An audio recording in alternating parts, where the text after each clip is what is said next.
আসসালামু আলাইকুম। কেমন আছেন সবাই? আপনাদেরকে আমার নতুন একটি ব্লগ দেখার আমন্ত্রণ জানাই। আজকে সকালবেলা ছাদে গিয়ে দেখি ছাদে বৃষ্টি হচ্ছে। কিছুক্ষণ ছাউনির নিচে দাঁড়িয়ে আমিও বৃষ্টিটা দেখলাম।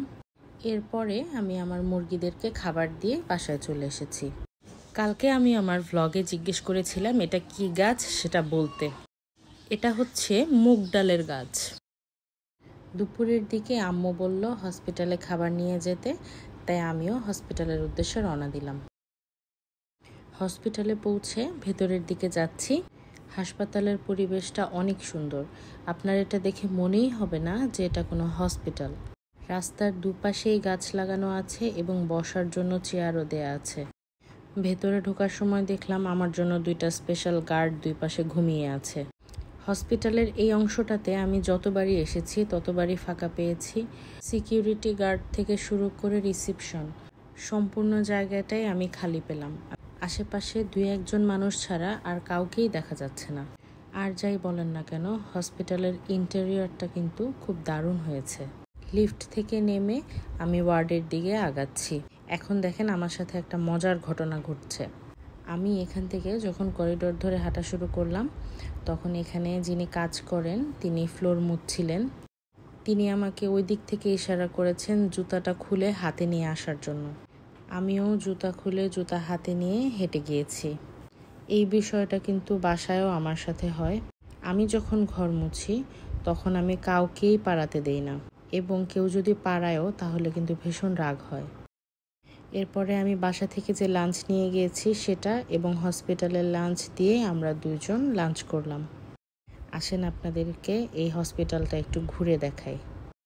আমাদের ওয়ার্ডের বাহিরেই রিসিপশন আছে এবং এই হাতের বাম সাইডে একটা ওয়েটিং এরিয়া আছে। ওয়েটিং এরিয়ার জানালার কাছে গেলে নিচের ভিউটা আপনাদেরকে দেখাচ্ছি। দেখেন কি সুন্দর পার্কের মতো সাজিয়েছে। যদি নিচের এই পাশটায় নামা হয় তাহলে আমি অবশ্যই ঘুরে দেখব এই জায়গাটি। এখন ঘড়িতে বাজে প্রায় রাত 9টা। আমি যদি আর একটু লেট করি তাহলে আমি লাস্ট ট্রেনটা মিস করব। তাই আমি তাড়াহুড়ো করে আবার মেট্রো রেল স্টেশনের দিকে আগাচ্ছি। দেখতে দেখতে আমি বাসার কাছাকাছি চলে এসেছি। বাসায় পৌঁছানোর পরে আবার আরেকটা চিন্তা, এখন রাতের বেলা কি করব, কি রান্না করব। তারপরে আমার মাথায় বুদ্ধি এলো যে একটা জগা খিচুড়ি টাইপের রান্না করা যাক। আমি এখানে অল্প পানি দিয়ে একটু ডাল সেদ্ধ করতে দিয়েছি এবং এখানে ভাতের মধ্যে 2টো আলু মাঝখান দিয়ে কেটে সেদ্ধর জন্য দিয়ে দিয়েছি। ডালটা প্রায় সেদ্ধ হয়ে গিয়েছে। এবার আমি ফ্রাই প্যানে 2টো ডিম ভেজে নিচ্ছি। আমার ডিমটা আমি পেঁয়াজ কাঁচামরিচ দিয়েই অমলেট করে নিয়েছি। দেখেন কি সুন্দর ব্রাউন একটা কালার এসেছে। ডিমের এই কালারটা না আসলে আমার ডিমের অমলেট খেতে ইচ্ছে করে না। এদিকে নিহামের ডিমটা আমি শুধু লবণ দিয়ে ভেজে নিয়েছি।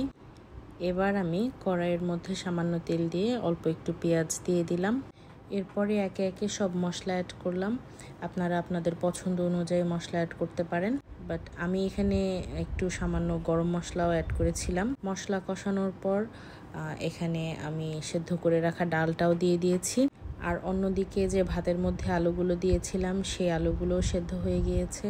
সেগুলো ছোলা ছাড়িয়ে আমি হাত দিয়ে একটু ম্যাশ করে এই ডালের মধ্যে দিয়ে দেব। ঝোল দিয়ে দিয়েছি। এরপরে আমি ভাজা ডিমগুলো অ্যাড করে কিছুক্ষণ জাল দিলেই তৈরি হয়ে যাবে আমাদের তরকারিটা। জানি না আমি এটা কি রান্না করেছিলাম, বাট খেতে ভালোই লেগেছিল। আজকের দিনটা বেশ রাশ গেল। দেখা হবে আবার আপনাদের সাথে আমার অন্য কোনো ব্লগে।